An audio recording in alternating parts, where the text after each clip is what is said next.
जी अस्सलाम वालेकुम everyone. I hope कि आप लोग खैरियत से होंगे और मुझे सुन भी पा रहे होंगे। आप लोग जो लास्ट क्लास हुई थी उसमें शायद हम लोगों ने जो है वो चैप्टर नंबर 2 स्टार्ट कर लिया था, यानी कि मेजरमेंट का चैप्टर, मेजरमेंट टेक्निक्स का। लेकिन उसमें प्रॉब्लम ये है कि जो मैंने लास्ट टाइम जो लेक्चर लिखा था चैप्टर नंबर 2 का, अनफॉर्चुनेटली वो सेव नहीं हो पाया। तो जो लेक्चर हमने लास्ट टाइम लिखा था वो हमारे पास नहीं है। अब अगर लास्ट क्लास की रिकॉर्डिंग या अगर किसी ने स्क्रीनशॉट लिए होंगे तो वो ही बस हमारे पास अब लेक्चर्स हैं।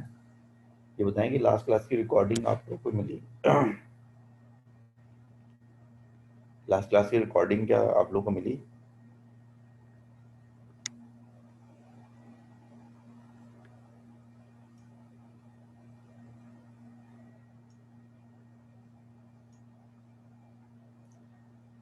ऑलराइट, लास्ट क्लास की रिकॉर्डिंग है आप लोगों के पास, चलें फिर तो अच्छी बात है। अगर लास्ट क्लास की रिकॉर्डिंग है तो फिर तो सही है। अब मैं वहीं से कंटिन्यू करूँगा जहाँ से मैंने ख़त्म किया था। आज का डेट है 8।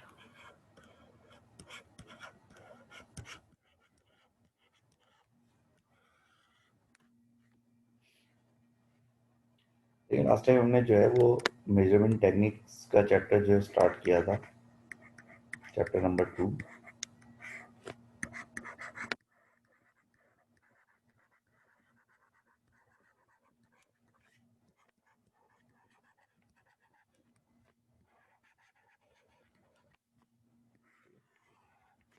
मेजरमेंट टेक्निक्स का हमने चैप्टर स्टार्ट किया था, तो चैप्टर नंबर 2 हमारे सिलेबस का। सबसे पहले हमने बात करी थी, सबसे पहले हमने बात की थी, उसमें हमने बात की थी किस चीज़ के ऊपर? हमने प्रिसीजन और एक्यूरेसी के ऊपर बात की थी। सबसे पहले हमने प्रिसीजन एंड एक्यूरेसी के ऊपर बात की थी। तो मैंने आपको बताया था कि एक्यूरेसी का मतलब क्या होता है। Accuracy means how close the answer is to the true value.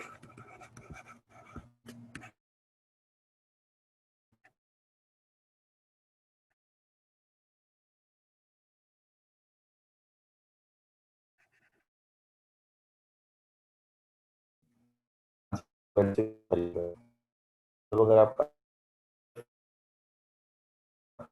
तो मैंने आपको क्या बताया था, प्रिसीजन में मैंने बताया था कि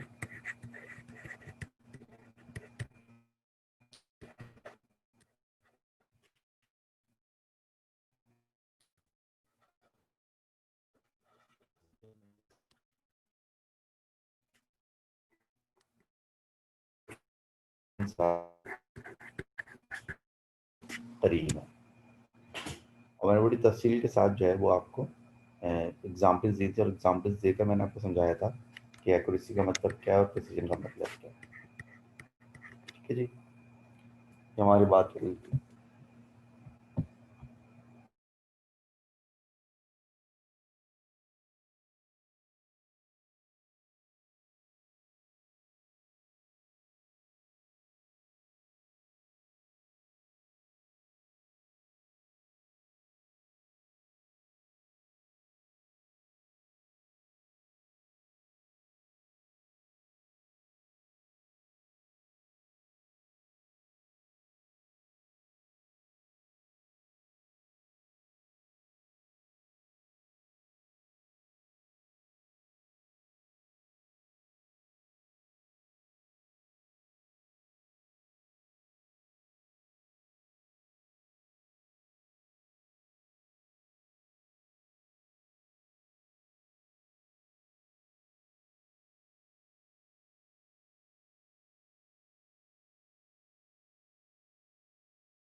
आई एम सॉरी, मैं डिस्कनेक्ट हो गया था। तो टाइप्स ऑफ एरर मैंने आपसे कहा था कि दो तरह की एरर्स जब एक्सपेरिमेंट में करते हैं आप, एक रैंडम एरर कहलाती है और एक सिस्टमैटिक एरर कहलाती है। एक रैंडम एरर कहलाती है और सिस्टमैटिक एरर कहलाती है। रैंडम एरर की पहली निशानी मैंने आपको बताई थी कि रैंडम एरर जो है, it can be reduced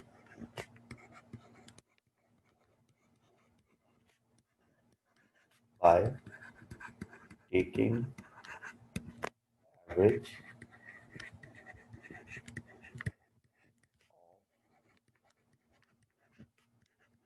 many reading.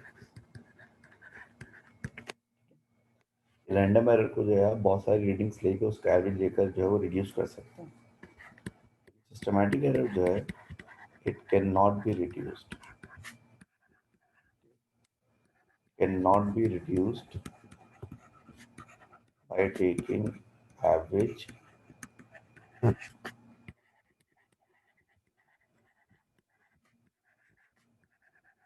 of many readings। उसको मैंने मिसाल के जरिए समझाया भी था, ठीक है। बात को इस तरह समझें कि भाई देखें, फर्ज करें कि आप एक रीडिंग नोट कर रहे हैं। पहली रीडिंग है 4.2, दूसरी रीडिंग है 4.3, पहली रीडिंग है 4.1, पहली रीडिंग है 4.2, पहली रीडिंग है 4.2, पहली रीडिंग है 4.3, पहली रीडिंग है 4.0, पहली रीडिंग है 4.2, पहली रीडिंग है 4.3, पहली रीडिंग है 4.2। आपने बहुत सारी रीडिंग्स ली।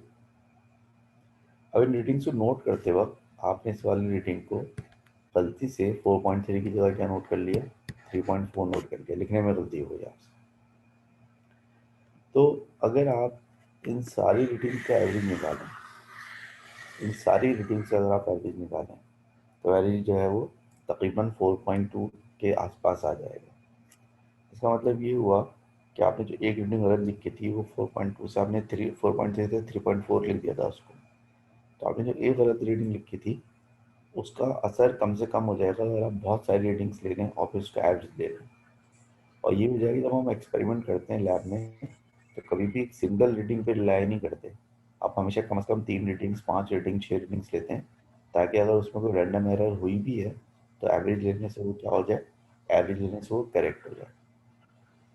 लेकिन फर्ज करें कि आप जो स्केल इस्तेमाल कर रहे हैं मेजरमेंट के लिए, आप जो स्केल इस्तेमाल कर रहे हैं मेजरमेंट के लिए, वो स्केल कहाँ से स्टार्ट होना चाहिए, 0 से, 1, 2, 3 सर से स्केल होना चाहिए ना। लेकिन फिर आपका स्केल टूटा हुआ है और आपका स्केल जो है वो तकरीबन इतना टूटा हुआ है, यानी कि आपका स्केल बजाय 0 से 0.5 से स्टार्ट हो रहा है।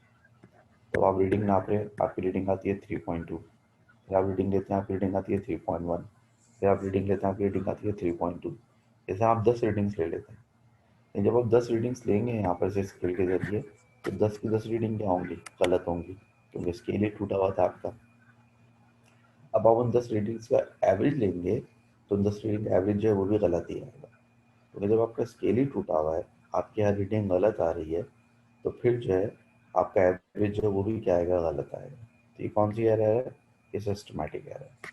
और ये कौन सी एरर थी, ये रैंडम एरर थी। यानी कि रैंडम एरर में क्या होता है कि अगर आप बहुत सारी रीडिंग्स लें और फिर उनका एवरेज ले लें, तो क्या होता है कि वो एरर का असर कम से कम हो जाता है। अगर एरर पूरी ख़त्म भी नहीं होती तो कम से कम रिड्यूस हो जाती है। जबकि सिस्टमैटिक एरर जो है, उसको अगर आप चाहे 100 दफ़ा भी रीडिंग ले लें और 100 दफ़ा रीडिंग लेकर उसका एवरेज ले लें, तो तब भी आंसर गलत आएगा, क्योंकि सिस्टमैटिक एरर की वजह से आपकी 100 की 100 रीडिंग गलत आ रही होगी। ठीक है। रैंडम एरर में क्या होता है कि अगर आप बहुत सारी रीडिंग्स लेके उसका एवरेज लें, तो उसको सही किया जा सकता है या उसको कम से कम किया जा सकता है। जबकि सिस्टमैटिक एरर में अगर आप जो है वो रीडिंग्स लेते हैं बहुत सारी और उनका एवरेज लेते हैं, तब भी कोई फ़ायदा नहीं होता, आंसर गलत ही रहता है। दूसरा जो पॉइंट है रैंडम एरर का, वो ये है कि रैंडम एरर जो है, इस normally by human error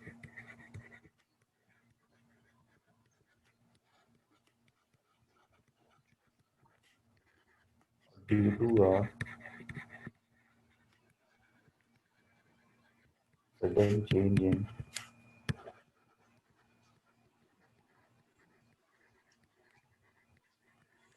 environmental, लेकिन जो रैंडम एरर होती है नॉर्मली ह्यूमन एरर की वजह से होती है। मिसाल के तौर पर आप जो है वो सुपर पेंडुलम का प्रैक्टिस कर रहे थे और आपको ऑसिलेशंस काउंट करने थे। अब आप ऑसिलेशंस काउंट कर रहे हैं 1 2 3 4 5 6 7, आप 10 ऑसिलेशन काउंट कर रहे हैं, तो आपने गलती से 11 ऑसिलेशन को 10 काउंट कर लिया, या आपने 9 ऑसिलेशंस को 10 काउंट कर लिया। तो ये जो गलती है कि ह्यूमन एरर है, ये रैंडम एरर है। या आपने पैरेलक्स एरर कर दी, ठीक है। पैरेलक्स एरर में क्या होता है? पैरेलक्स एरर में ये होता है कि आप जो है रीडिंग को जो है वो सही से नहीं देख रहे होते, बल्कि आप रीडिंग को एक एंगल से देख रहे होते हैं, उसे हम पैरेलक्स एरर कहते हैं। मिसाल के तौर पर मैं शायद मुझे याद पता आपको मिसाल भी दी थी लास्ट टाइम। जैसे केमिस्ट्री में आप प्रैक्टिस करते हैं ना टाइट्रेशन का, तो फर्स्ट ये ब्यूरिट है, और ब्यूरिट में लिक्विड है यहाँ तक, और ये इसकी रेटिंग है, फर्स्ट इसकी रेटिंग है 42। अब अगर आप सामने से देखेंगे यहाँ से, तो आपको रीडिंग, आप क्या रीडिंग पढ़ेंगे? अगर सामने से देखेंगे तो आप उसकी रेटिंग पढ़ेंगे 42, जो कि सही रेटिंग है। लेकिन फर्स्ट अगर आप यहाँ से देखेंगे ना इसको, एंगल बना के देखेंगे, तो आपको हो सकता है पढ़े 41। या फर्स्ट अगर आप इसको यहाँ से पढ़ेंगे ना, अगर यहाँ से, तो हो सकता है कि आप इसको पढ़ें 43। तो सही रीडिंग कब होगी? जब आप इसको बिल्कुल सामने से देखेंगे, परपेंडिकुलरली देखेंगे रीडिंग को। ये बंदा जो है जो इसको 41 पढ़ रहा है, और ये बंदा जो कि इसको 43 पढ़ रहा है, ये बेसिकली दोनों क्या कर रहे हैं? पैरेलक्स एरर कर रहे हैं। और ये पैरेलक्स एरर जो होती है रैंडम एरर होती है। तो आपने काउंटिंग में कोई गलती कर दी, आपने पैरेलक्स एरर कर दी, या इसका एक वजह और भी हो सकती है रैंडम एरर की, और वो हो सकती है sudden change in environmental factor. मिसाल के तौर पर आप एक ऐसा प्रैक्टिस कर रहे थे जिसमें टेम्परेचर जो है मेंटेन होना ज़रूरी था, लेकिन आपका जो एसी है वो बस, तो उसमें ग्लिच आया एकदम ना, वो 10 सेकंड के लिए बंद हो गया, और 10 सेकंड बाद फिर दोबारा चलने लगा, आपको पता भी नहीं चलेगा। लेकिन 10 सेकंड के लिए जो टेम्परेचर में चेंज आया था, उसने आपकी रेटिंग को हल्का सा चेंज कर दिया। तो ये भी कौन सी एरर है? ये भी रैंडम एरर है। तो रैंडम एरर जो होती है वो आमतौर पर ह्यूमन एरर की वजह से होती है, या किसी sudden change in environmental factors की वजह से होती है। और मैंने आपको मिसाल दी पैरेलक्स एरर, या मिस्टेक इन काउंटिंग, या mistake in noting down the readings, और sudden change in temperature, pressure वगैरह वगैरह। ठीक है। सिस्टमैटिक एरर जो होती है उसका रीज़न क्या होता है? सिस्टमैटिक एरर का जो रीज़न होता है वो आमतौर पर ये होता है कि सिस्टमैटिक एरर में जो है उसकी सबसे मेन वजह होती है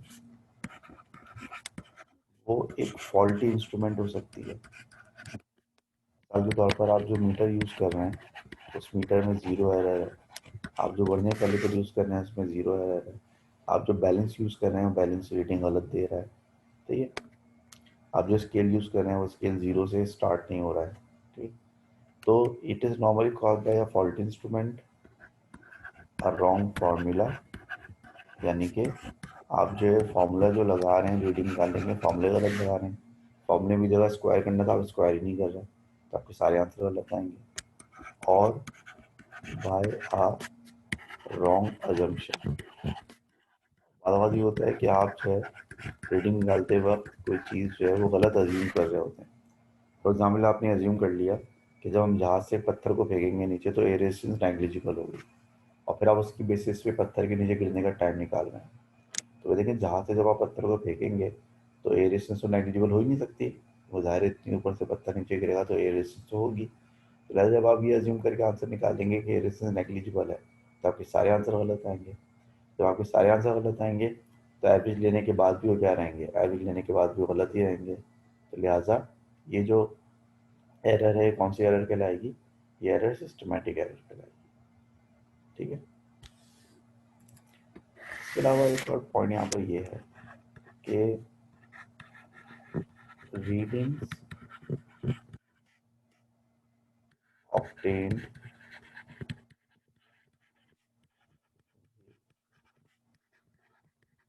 random error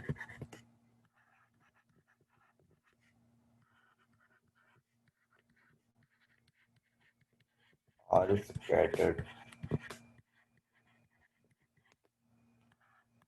around regional value. ठीक है, लेकिन अगर आप रीडिंग्स ले रहे हैं और आपकी रीडिंग्स जो है फ़र्ज़ करें कि वो ज़्यादातर जो आपकी रीडिंग्स हैं वो रैंडम एरर के साथ आ रही हैं, तो फिर आपकी जो रीडिंग्स होंगी वो स्कैटर्ड होंगी और आपकी जो एक्चुअल वैल्यू होगी उसके अराउंड स्कैटर्ड होगी। फर्स्ट करें आपकी जो है वो ओरिजिनल वैल्यू है 4.0, तो एरर की वजह से कोई आंसर आपका 4.1 आएगा, कोई आंसर आपका 4.2 आएगा, कोई आंसर आपका 3.9 आएगा, आपका आंसर 3.8 भी आएगा। यानी कि आपके जो आंसर्स आएंगे वो एक्चुअल आंसर से बड़े भी आएंगे और एक्चुअल आंसर से छोटे भी आएंगे, स्कैटर्ड होंगे आंसर। लेकिन सिस्टमैटिक एरर की वजह से जो आप आंसर लेकर आएंगे वो आंसर स्कैटर्ड नहीं होंगे, बल्कि वो आंसर जो है वो सारे के सारे या तो एक्चुअल आंसर से बड़े होंगे या फिर वो एक्चुअल आंसर से छोटे होंगे। Readings obtained with systematic error are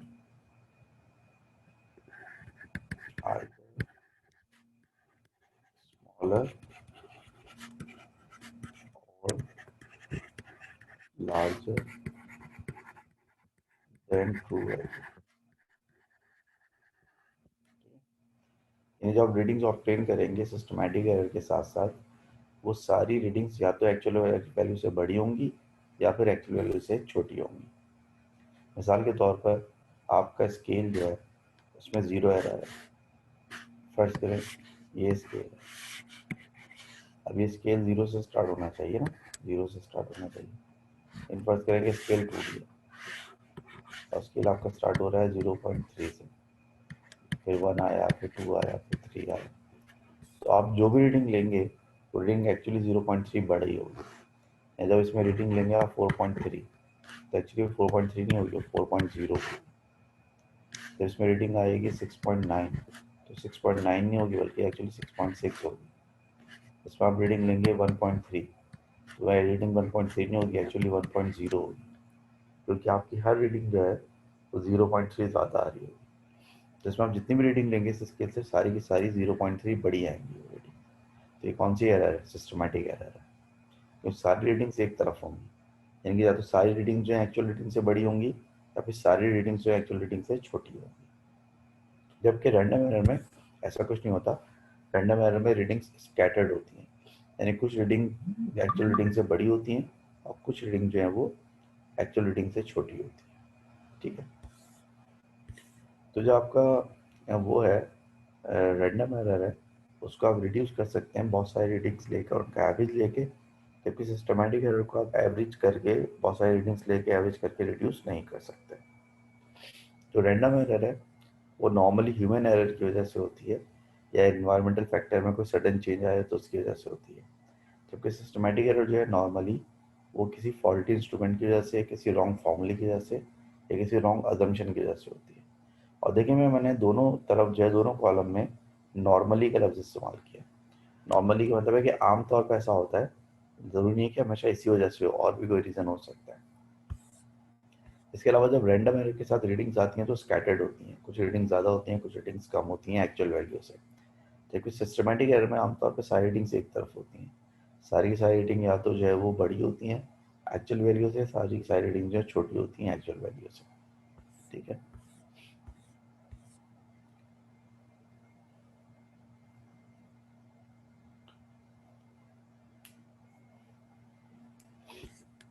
बस रेफरेंस करें कि हम जो है वो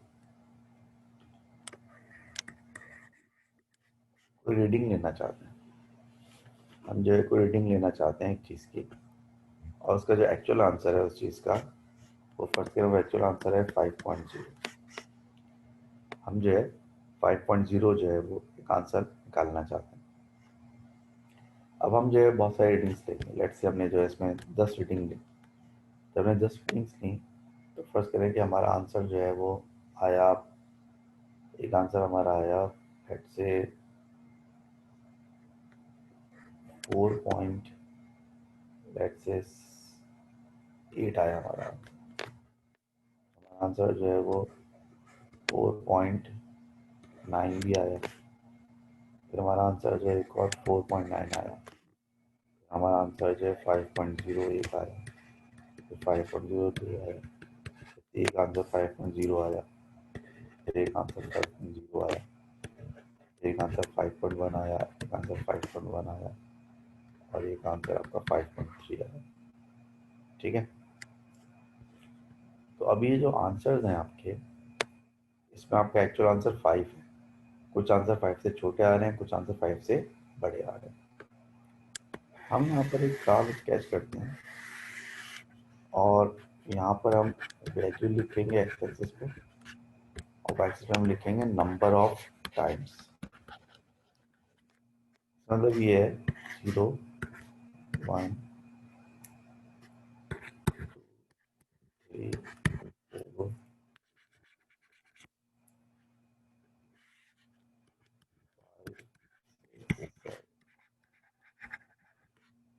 4 मतलब है कि इस ग्राफ में हम सिर्फ ये देखेंगे कि हमने जो रीडिंग्स ली हैं उन रीडिंग्स में कोई पर्टिकुलर वैल्यू कितनी दफ़ा आई है, उन रीडिंग्स में कोई एक पर्टिकुलर वैल्यू कितनी दफ़ा आई है। मिसाल के तौर पर 4.8 है, 4.8 कितनी दफ़ा आई है, एक दफ़ा आई है। 4.8 कहाँ होगा, यहाँ नहीं होगा, तो इसको भी हम इस तरह से कर लेते हैं 1 2 3 5 6। तो 4.8 एक दफ़ा आई है, एक 4.8 फर्स्ट करें यहाँ पे यहाँ है। ठीक है, तो ये आपका एक आ गया मेरा।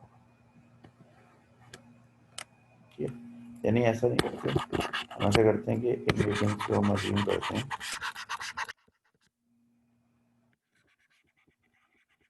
इसमें मैं थोड़ी सी एग्जाम्पल चेंज करता हूँ अपने 4.8 को 4 अज्यूम कर लेता हूँ।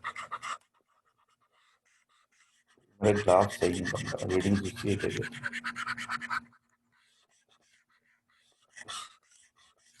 देखिए हमारा एक्चुअल आंसर क्या आना चाहिए, एक्चुअल आंसर हमारा 5 आना चाहिए। हमारा एक आंसर जो आया, हमारा एक आंसर जो है वो आया 2 आया, एक आंसर 3 आया, फिर एक आंसर 3 आया, फिर एक आंसर 4 आया, फिर 4 आया, फिर 4 आया, एक आंसर हमारा 5 5 5 5 5 आया, फिर हमारा एक आंसर 6 आया, फिर एक 6 आया, फिर एक 6 आया, फिर एक आंसर हमारा 7 और 7 आया। ठीक है, और फिर हमारा एक आंसर जो है वो 8 आया। ठीक है, अब इसको हम ग्राफ को ज़रा तमीज से बनाते हैं।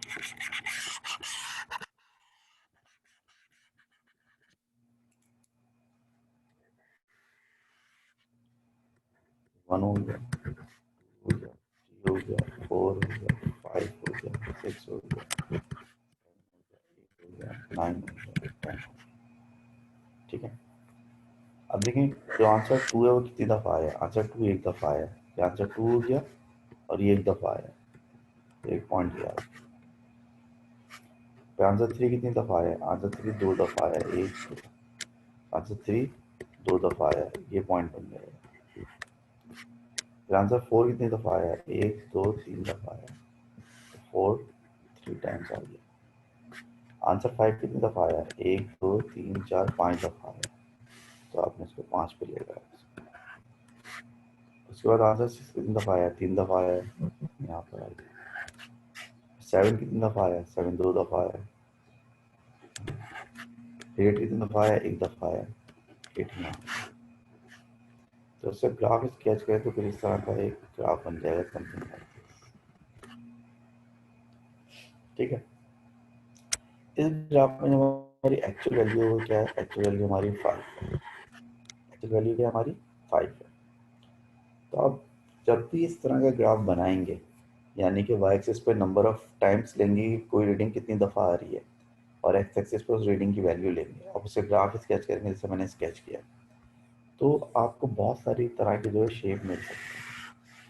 मिसाल के तौर पर अगर वही वाली बात है कि एक्स एक्सिस पे हम रीडिंग्स ले रहे हैं और वाई एक्सिस पे हम ले रहे हैं नंबर ऑफ टाइम्स, यानी कितनी दफ़ा रीडिंग आ रही है।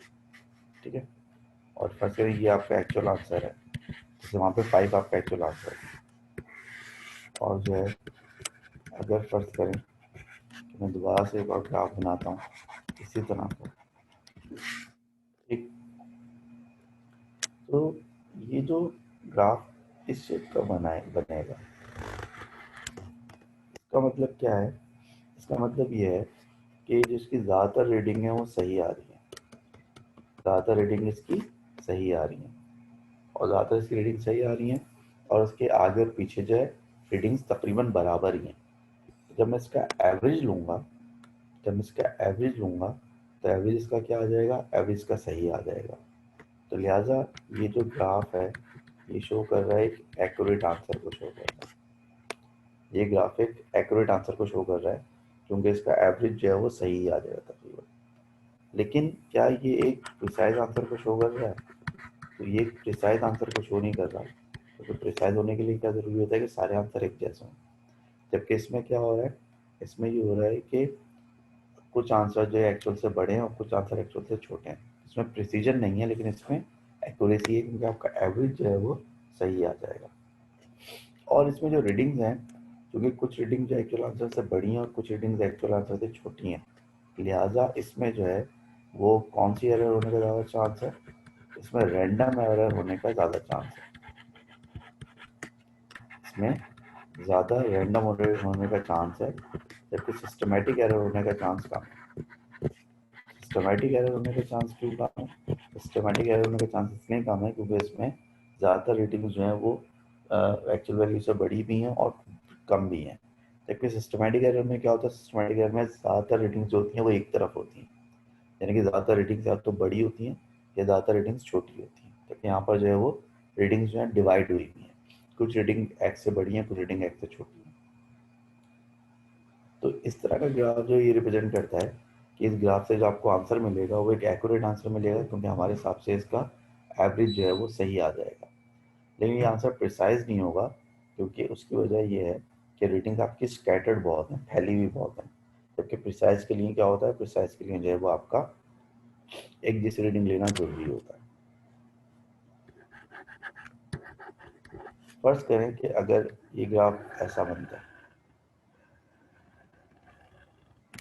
ठीक है, तो आप देख सकते हैं कि ज़्यादातर रीडिंग जो है वो एक्स नॉट के बराबर है, एक्चुअल वैल्यू के बराबर है। तो ये एक एक्यूरेट रीडिंग, एक एक्यूरेट एक्सपेरिमेंट का जो है वो ग्राफ कहलाएगा, क्योंकि सारे आंसर तकरीबन सही आएंगे। और ये प्रिसाइज भी कहलाएगा, क्योंकि इसके जो है वो जो सारी रीडिंग्स हैं वो एक जगह पे कॉन्सेंट्रेट हुई हुई, एक जगह पे कॉन्सेंट्रेट हुई हुई, ठीक है। और इसमें जो है वो जो है एरर जो है वो कम से कम है, क्योंकि रीडिंग्स फैली हुई नहीं है, क्योंकि रीडिंग्स जो है फैली हुई नहीं है। तो लिहाजा इसमें एरर जो है क्या है? इसमें एरर जो है वो कम से कम है, इसमें एरर जो है वो कम से कम है इसके, ठीक है। एक और मिसाल देखने की, अगर फर्ज करें ये ग्राफ यूं करके बन रहा है, ये ग्राफ जो है एक्यूरेट नहीं है, नहीं है क्योंकि आपके सारे आंसर जो हैं वो एक्चुअल आंसर से बराबर आ ही नहीं रहे, सारे आंसर एक्चुअल आंसर से छोटे आ रहे हैं। तो ये एक्यूरेट तो नहीं है, लेकिन ये प्रिसाइज है। ये प्रिसाइज क्यों है?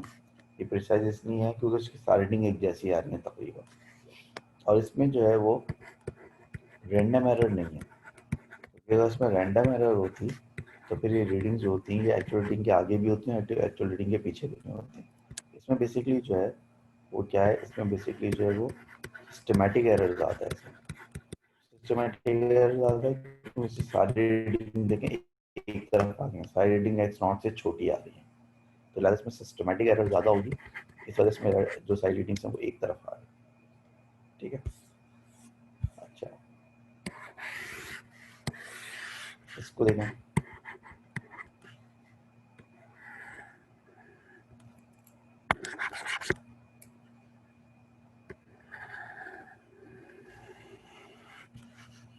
इसकी पीक यहाँ आ रही है, यानी इसकी पीक जो है एक्चुअल आंसर के ऊपर नहीं आ रही है, ठीक है। तो ये आंसर जो है एक्यूरेट नहीं होगा, कम एक्यूरेट है ये आंसर, नॉट एक्यूरेट। और ये आंसर जो है प्रिसाइज भी नहीं है क्योंकि इसमें रीडिंग्स फैली हुई हैं ज़्यादा, ठीक है। लेकिन इसमें जो है ना ज़्यादातर आंसर बड़े आ रहे हैं, most of the answers are greater than the actual value. तो लेकिन ज़्यादातर आंसर जो है एक्चुअल वैल्यू से बड़े आ रहे हैं, तो लिहाजा इसमें रैंडम एरर कम है, ठीक है, लेस रैंडम एरर, उसमें सिस्टमैटिक एरर ज़्यादा है, मोर सिस्टमैटिक एरर। इसमें रैंडम एरर कम है और इसमें सिस्टमैटिक एरर जो है वो ज़्यादा है। क्योंकि इसमें क्या प्रॉब्लम है, इसमें प्रॉब्लम ये है, इसमें ज़्यादातर आंसर जो है वो एक्चुअल आंसर से बड़े आ रहे हैं। तो चूँकि इसमें ज़्यादातर आंसर एक्चुअल आंसर से बड़े आ रहे हैं ना, तो लिहाजा इसमें जो है वो सिस्टमैटिक एरर ज़्यादा है और रैंडम एरर कम है। और उसमें जो ज़्यादातर आंसर हैं वो एक्चुअल आंसर के बराबर नहीं आ रहे हैं, लिहाजा जब आप एवरेज लेंगे तो एवरेज इसका जो एक्चुअल आंसर के बराबर नहीं आएगा, तो ये एक्यूरेट नहीं है। और चूँकि इसकी रीडिंग बहुत फैली हुई हैं तो ये प्रिसाइज भी नहीं है। अब देखिए जो मैंने 3-4 आपको एग्जांपल्स दें, अब इस एग्जांपल से ना सिचुएशन थोड़ी क्लियर होनी चाहिए। सिचुएशन क्लियर होनी चाहिए कि जो मैं ग्राफ बार-बार बना रहा हूँ, ये ग्राफ जो बार-बार बना रहा हूँ, इस ग्राफ की पीक, अगर इस ग्राफ की पीक जो है वो सेंटर के जितने करीब होगी तो उसका ताल्लुक एक्यूरेसी से होगा। यानी कि ग्राफ जो मैं बना रहा हूँ, उस ग्राफ की पीक जो है वो जितनी सेंटर से करीब होगी, आपका आंसर उतना एक्यूरेट होगा, आपका आंसर उतना एक्यूरेट होगा।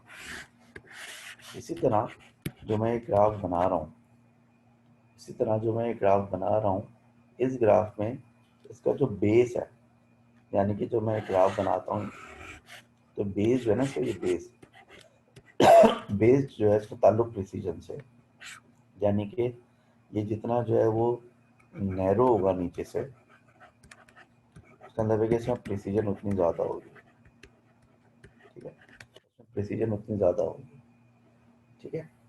और इस ग्राफ में रीडिंग्स जितनी एक साइड पर होंगी, इधर या फिर इधर, तो इसका मतलब ये है कि उसमें सिस्टमैटिक एरर जो है वो ज़्यादा होने का चांस होगा। और अगर फर्स्ट करें कि इस ग्राफ में जो है वो रीडिंग दोनों तरफ फैल जाती हैं, यानी कि इधर भी रीडिंग आती है और इधर भी रीडिंग आती है, यानी कि इधर भी रीडिंग आ रही है इधर भी आ रही है, तो फिर इसमें जो ज़्यादा चांस होगा वो किसका होगा, ज़्यादा चांस होगा वो रैंडम एरर होने का होगा, ठीक है। तो मैं जो ये ग्राफ बना रहा हूँ बार बार, इसमें जहन में रखें कि इस ग्राफ में आपकी पीक जितनी सेंटर के पास होगी, आपका आंसर उतना एक्यूरेट होगा। आपकी बेस जितनी नैरो होगी, यानी जितनी सुकड़ी भी होगी आपकी बेस इस ग्राफ की, आंसर उतना प्रिसाइज होगा। और आपका आपका जो सारा का सारा डाटा है वो जितना एक तरफ होगा, यानी सारा डाटा या तो राइट साइड पर हो या सारा डाटा लेफ्ट साइड पर हो, तो जितना डाटा एक साइड पर होगा उतनी जो है सिस्टमेटिक एरर होगी। और आपका डाटा जो है वो जितना दोनों साइड पर इक्वली डिवाइड होगा, आपकी रैंडम एरर उतनी ज़्यादा होगी, ठीक है। तो बेसिकली हमने जो प्रिसीजन और एक्यूरेसी पढ़ी है और हमने रैंडम और सिस्टमेटिक एरर जो पढ़ी है, इस सारे की समरी जो है ना उस ग्राफ के अंदर है। यानी कि आप रीडिंग्स का ग्राफ देखकर against number of times you take the reading, तो आप अगर रीडिंग्स का graph number of times of readings के अगेंस्ट बनाएं तो उसमें जो शेप बनेगा उस शेप को देखकर आप बता सकते हैं कि ये रीडिंग एक्यूरेट है या प्रिसाइज है, या इसमें रैंडम एरर ज़्यादा है या इसमें सिस्टमेटिक एरर ज़्यादा है। मैं एक दफ़ा फिर रिपीट करता हूँ, अगर आपकी जो पीक है ग्राफ की वो बिल्कुल आपकी एक्चुअल रीडिंग के ऊपर आ रही है, तो इसका मतलब है कि उसके एक्यूरेट होने का चांस ज़्यादा है। अगर आपका जो ग्राफ बन रहा है उसकी बेस कम से कम है, उसकी बेस जो है वो कम से कम नैरो है, ज़्यादा फैली भी नहीं है, तो फिर उसके प्रिसाइज होने का चांस ज़्यादा है। आपकी जो रीडिंग्स आ रही हैं वो अगर एक्चुअल वैल्यू के राइट और लेफ्ट पर दोनों पे ज़्यादा आ रही हैं, मतलब दोनों तरफ इक्वली फैली हुई हैं, तो फिर इसके रैंडम एरर होने का ज़्यादा चांस है। अगर फर्स्ट करके आपकी रीडिंग्स जो हैं वो सारी की सारी जो एक्चुअल वैल्यू के एक साइड पर आ रही हैं, सारी एक्चुअल वैल्यू से बड़ी आ रही हैं या सारी एक्चुअल वैल्यू से छोटी आ रही हैं, तो फिर इसके सिस्टमेटिक एरर होने का चांस ज़्यादा है, ठीक है। तो ये मैंने कुछ आइडिया देने की कोशिश की है आपको ग्राफ के ज़रिए, तो इससे आप कुछ क्वेश्चन सॉल्व करेंगे और तो फिर इंशाल्लाह ताला और मज़ीद आपको चीज़ें समझ में आएंगी, ठीक है। तो मेरा ख्याल ये है कि हम इसकी एक वर्कशीट जो है सॉल्व कर सकते हैं।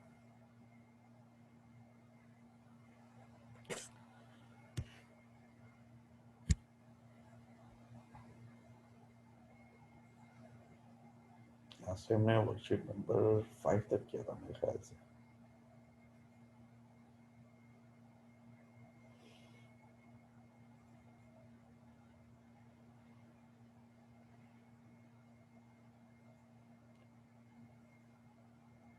तो आज हमें वर्कशीट नंबर 6 करनी है।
तो मैं वर्कशीट खोलने की कोशिश कर रहा हूँ।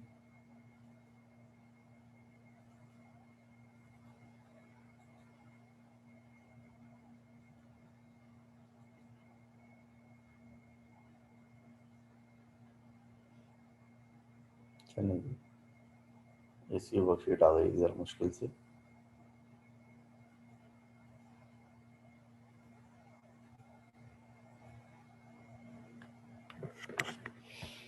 देखिए कुछ क्वेश्चन है आपको, थोड़ा सा मुश्किल है, थोड़ा सा टफ है, लेकिन जरा आप थोड़ा सा आपको अटेंशन चाहिए, फोकस चाहिए आप लोगों को। पहला सवाल है, कह रहा है student carried out an experiment in which an electric current was known to decrease with time. The readings he found from first to last were 3.62 milliampere, 2.81 milliampere, 1.13 milliampere, 1.76 milliampere, and 0.90 milliampere.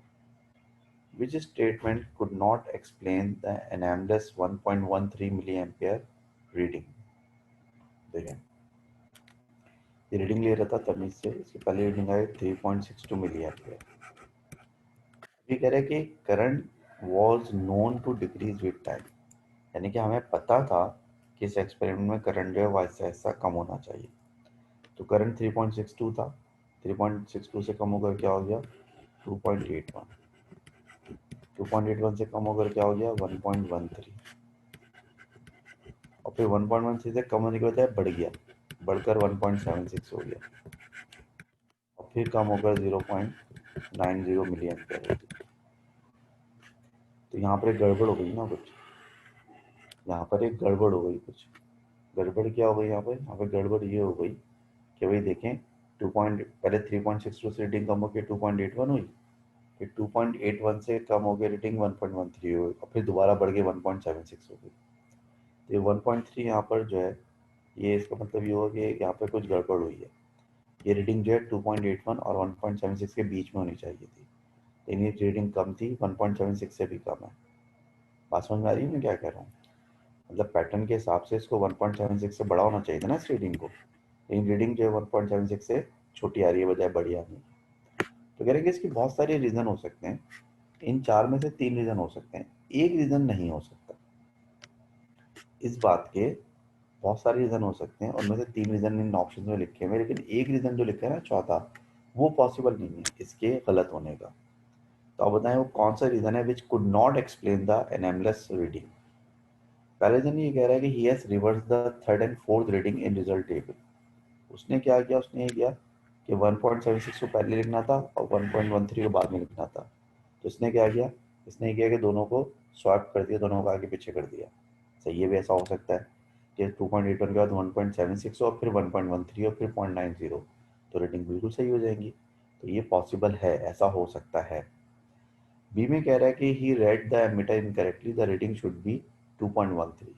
हो सकता है उसने ammeter गलत पढ़ लिया हो, या 1.13 ना हो बल्कि 2.13 हो। तो अगर 2.13 रीडिंग होगी तो फिर तो आपकी सीक्वेंस सही हो जाएगी, 2.81 के बाद 2.13 और फिर 1.76, तो ये रीजन भी हो सकता है। फिर ये कह रहा है कि he took the reading at the wrong time, यानी कि हो सकता है कि इसको रीडिंग जो है वो करंट जो डिक्रीज हो रहा था वो आपको एक पर्टिकुलर टाइम पे रीडिंग लेनी हो और उससे उस टाइम पे आपने रीडिंग ना ली हो, बल्कि आपने क्या किया हो, बल्कि आपने ये किया हो कि वो आप इंतज़ार करते और करंट कम होते होते 1.1113 पे चला गया। तो ऐसा भी हो सकता है कि आपने रीडिंग लेने में सुस्ती कर दी हो, या रीडिंग जल्दी ले ली हो, या रीडिंग देर से ले ली हो। चौथे में कह रहा है कि there was a systematic error in the readings from the ammeter. ये कह रहा है कि एमीटर में सिस्टमैटिक एरर थी। अगर एमीटर में सिस्टमैटिक एरर होती तो फिर सिर्फ एक रीडिंग गलत नहीं आती, अगर सिस्टमैटिक एरर होती तो फिर सारी की सारी रीडिंग गलत आती। अगर इस एक्सपेरिमेंट में सिस्टमैटिक एरर होती तो फिर एक रीडिंग गलत नहीं आती, फिर क्या होता, फिर सारी की सारी रीडिंग गलत आती। तो इसलिए जो है वो डी एक पॉसिबल एक्सप्लेनेशन नहीं हो सकती, लिहाजा डी जो है वो इसकी पॉसिबल एक्सप्लेनेशन नहीं हो सकती। बाकी जो है इसकी एक्सप्लेनेशन ए भी हो सकती है, बी भी हो सकती है, सी भी हो सकती है, लेकिन डी इसकी जो है वो पॉसिबल एक्सप्लेनेशन नहीं हो सकती। अगले सवाल पर आए। क्या द सर स्पीकर बेटा मुझे पूछना है कि वो सी क्यों नहीं हो सकता ऑप्शन? ए क्यों नहीं हो सकता? वो ये कह जी। रहा है कि वो ये कह रहा है कि उसने जो है ना, ये हो सकता है उसने ये गलती कर दी हो कि उसने जो है ना रीडिंग्स को का ऑर्डर चेंज कर दिया हो। यानी कि हो सकता है कि पहले 3.62 लिखना हो, फिर 2.81 लिखना हो, नहीं और सर, फिर सी क्यों नहीं हो सकता? सी बोल रही हो। सी। हाँ, सी में कह रहा है कि he took the reading at the wrong time, यानी कि ये जी। हो सकता है कि रीडिंग सही टाइम पे ना ली हो। इस बात का क्या मतलब है? इस बात का मतलब है कि बहुत दफ़ा ऐसा होता है कि आप जो है वो एक चीज़ को ऑन करते हैं और वो रीडिंग देने में थोड़ा सा टाइम लगा देता है। मिसाल के तौर पर आपने एमीटर को कनेक्ट किया, अब करंट जो है वो ऐसा ऐसा बढ़ रहा है, 1 रीडिंग बढ़नी शुरू हुई, 0.51, 1.13, उसके बाद 1.50, उसके बाद 1.8, उसके बाद 1.9 तक करंट जाना था। लेकिन 1.13 पे जब करंट पहुंचा तो आप समझे कि हाँ भाई करंट आ गया पूरा, तो आपने 1.13 नोट कर दिया। हालांकि आपने जल्दी करी, करंट को और बढ़ना था और उसको 1.76 से ऊपर जाना था, क्योंकि आपके लिए रीडिंग 1.76 है। तो आपने करंट की एक्चुअल रीडिंग आने का वेट ही नहीं किया और आपने इसकी गलत रीडिंग लेके लिख दी जल्दी जल्दी। ठीक है, मतलब वही वाली सर बात है। मगर करंट तो डिक्रीज हो रहा है ना, तो फिर 1.13 अगर टाइम के बाद आ गया देन 1.76 क्यों आ रहा है उसके बाद? नहीं नहीं नहीं, देखो असल में मसला ये है कि हम अगर रीडिंग्स, हम जब एमीटर यूज़ करते हैं ना आमतौर पे, तो जब हम एमीटर यूज़ करते हैं ना तो होता क्या है कि हम जो है ना उसको कॉन्स्टेंटली यूज़ नहीं करते कभी भी। ये आपको वो लेवल में बात बताई गई होगी। उसकी वजह होती है, अगर आप कॉन्स्टेंटली यूज़ करेंगे ना मीटर को या करंट को, तो आपके जो सर्किट्स होते हैं ना वो गर्म हो जाते हैं, हीट अप हो जाते हैं। तो हम क्या करते हैं कि जब एक पर्टिकुलर रीडिंग लेते हैं ना, तो सर्किट को ऑफ कर देते हैं, फिर हम रीडिंग को नोट करते हैं, फिर हम सर्किट को दोबारा ऑन करते हैं। ठीक है, फिर रीडिंग नोट करते हैं और फिर सर्किट को ऑफ कर देते हैं। तो हुआ ये होगा, जब तीसरी दफ़ा आप रीडिंग ले रहे होंगे, आपने सर्किट को ऑन किया होगा, तो जो रीडिंग है वो, मिसाल के तौर पर पहली दफ़ा आपने सर्किट को ऑन किया तो एडमीटर जीरो से बढ़ के कहाँ तक चला गया, 3.62 तक चला गया। आपने सर्किट को ऑफ कर दिया, नोट कर लिया। फिर नेक्स्ट टाइम आपका करंट कम होना है, अब तो आपने सर्किट को ऑन किया तो करंट जीरो से 3.62 तक नहीं जाएगा, सिर्फ 2.81 तक जाएगा। आपने इसको नोट कर लिया, सर्किट को ऑफ कर दिया, टर्न सर्किट को ऑन किया। अब एमीटर जीरो से फर्स्ट करें, जीरो से लेकर एमीटर को जाना था 2.1 तक जाना था फॉर एग्जाम्पल, आप उसको नोट करते, फिर सर्किट ऑफ कर देते, फिर आपकी अगली रीडिंग जो है वो जीरो से एमीटर ऑन होता और कहाँ तक जाता, 1.76 तक जाता। इसको भी आप नोट करते, एमीटर बंद कर देते। लेकिन इस दफ़ा जो ये रीडिंग है ना, इस दफ़ा आपने थोड़ी जल्दी कर दी। आपने एमीटर को ऑन किया, एमीटर जीरो से लेकर कहाँ तक गया, एमीटर जीरो से लेकर 1.13 तक गया, और बस आपने रीडिंग नोट करके एमीटर को ऑफ कर दिया। हालांकि अगर आप एक सेकंड, आधा सेकंड और सब्र करते तो एमीटर 2.1 तक जाता, जो कि पिछली रीडिंग से कम होता जा रहा है, क्योंकि रीडिंग तो it is known to decrease. तो इसलिए ये कह रहा है कि आपने करंट पे ना गलत टाइम पे नोट कर दिया। तो लिहाजा ऐसा पॉसिबल है कि आपने करंट को गलत टाइम पे नोट कर दिया हो। तो लिहाजा ये भी एक पॉसिबल रीजन है, इसलिए इसको मैंने रूल आउट कर दिया। ठीक है, ओके सर। समझ आई बेटा बात? ठीक है जी। तो जी इसमें सर। अच्छा फिर एक चीज और भी होती है ना, आप ऑप्शन डी को देखो जरा। ऑप्शन डी में कह रहा है कि इसमें सिस्टमैटिक एरर है। तो सिस्टमैटिक एरर की वजह से एक रीडिंग थोड़ी गलत होती है। मतलब मैं आपसे ये कह रहा हूँ, मैं आपसे कह रहा हूँ कि मेरे पास जो है ना, मेरा मेरा जो एमीटर है या जो मेरा वोल्ट मीटर है या जो मेरा थर्मामीटर है वो ख़राब है। मेरा थर्मामीटर ख़राब है या मेरा वोल्ट मीटर ख़राब है, और वो ना सिर्फ एक रीडिंग गलत देगा, बाकी सब सही देगा। तो आप बोलेंगे कि भाई अगर मीटर ख़राब है आपका तो सारी की सारी रीडिंग गलत देगा, वो सिर्फ एक रीडिंग थोड़ी गलत देगा। तो लिहाजा डी तो पॉसिबल ही नहीं है ना किसी तरीके से। सिस्टमेटिक एरर तो पॉसिबल ही नहीं है ना। तो सिस्टमेटिक एरर होती है मीटर में अगर तो सारी की सारी रीडिंग गलत होती है, फिर सिर्फ एक रीडिंग थोड़ी गलत होती है। तो लिहाजा सिस्टमेटिक एरर वाला तो ऑप्शन हो ही नहीं सकता। दैट इज वाई मैंने डी को चूज किया। क्वेश्चन नंबर 2 में देखें। क्वेश्चन नंबर 2 में क्या है, the speedometer in a car consist of a pointer which rotates. कह रहे कार में जो स्पीडोमीटर लगा होता है उसमें एक नीडल होती है ना, वो यूं घूम रही होती है, तो पता चलता है कि कार की स्पीड 20 हो गई, 40 हो गई, 120 हो गई। कह रहे the pointer is situated several millimetre from a calibrated scale. अब ये जो पॉइंटर होता है, जो नीडल होती है उसमें, और जो स्केल होता है उसमें काफी गैप होता है। What could cause a random error in the driver's measurement of car's speed? कह रहे हैं जब ड्राइवर जो है वो उस मीटर की तरफ देखेगा तो उस मीटर की रीडिंग को पढ़ने में रैंडम एरर क्यों हो सकती है। ठीक है। Option A, the car's speed is affected by wind direction. The driver's eye is not always in the same position in relation to the pointer. The speedometer does not read zero when the car is at rest. The speedometer reads 10% higher than the car's actual speed. हाँ भाई, क्या कहते हैं इसके बारे में आप लोग।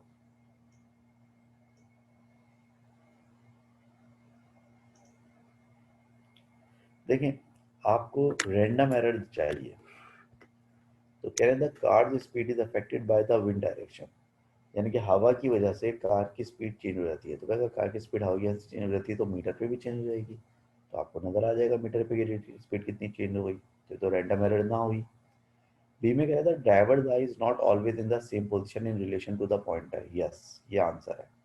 क्योंकि ड्राइवर की अगर पोजीशन, आँख की पोजीशन जो है अगर वो पॉइंटर के साथ एक जगह पे नहीं होगी तो फिर उससे क्या होगा, तो इससे पैरेलैक्स एरर जो है वो आएगी। और जो आपकी पैरेलैक्स एरर होती है वो कौन सी एरर होती है, वो रैंडम एरर होती है। इसमें बी आंसर होता है। सी और डी आंसर क्यों नहीं होगा।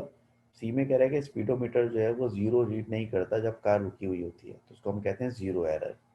और जीरो एरर जो है उसका मतलब ये है कि वो सिस्टमैटिक एरर होती है। और डी में कह रहा है कि स्पीडोमीटर जो है वो 10% ज़्यादा पड़ता है एक्चुअल स्पीड से, तो पड़ता रहे ज़्यादा पैसा। आपकी सारी रीडिंग्स 10% ज़्यादा आएंगी, और आपकी सारी रीडिंग्स 10% ज़्यादा आएंगी तो फिर वो ज़ाहिर कौन सी एरर होगी, वो सिस्टमैटिक एरर होगी। ठीक है जी। तो ये हमने इसको यहाँ तक डिस्कस कर लिया है। कल इंशाल्लाह ताला हम इसको फिर यहीं से जो आगे कंटिन्यू करेंगे। तो काफ़ी बड़ी वर्कशीट है, तो नहीं हो पाएगी ये। ठीक है। तो नेक्स्ट क्लास में इंशाल्लाह इसको हम यहीं से कंटिन्यू करेंगे। और एक चीज़ मैंने कल ग्रुप पे एक मैसेज भेजा था आप लोगों को। आप लोगों से मैंने कुछ लोगों ने इसको पढ़ा, कुछ ने नहीं पढ़ा। मैंने मैसेज भेजा था कि आप में से वो लोग जो कि अक्टूबर नवंबर में अपेयर हो रहे हैं, तो आप में से कितने लोग हैं जो कि अक्टूबर नवंबर में अपेयर हो रहे हैं।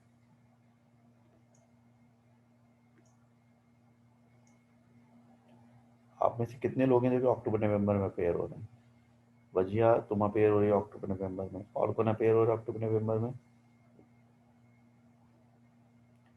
आप में सिर्फ एक ही स्टूडेंट अपेयर हो रहा है अक्टूबर नवंबर में। ठीक है, सही है। बाकी अगर आप में से कोई और अक्टूबर नवंबर में अपेयर हो रहा है तो वो मुझे व्हाट्सएप पे मैसेज करे। अब्दुल्ला, तुम भी अपेयर हो रहे हो, सही है। तो वजिया, तुमने तो शायद मुझे यस। मैसेज किया था। और अब्दुल्ला, तुम भी मुझे एक व्हाट्सएप पे प्राइवेट मैसेज कर देना।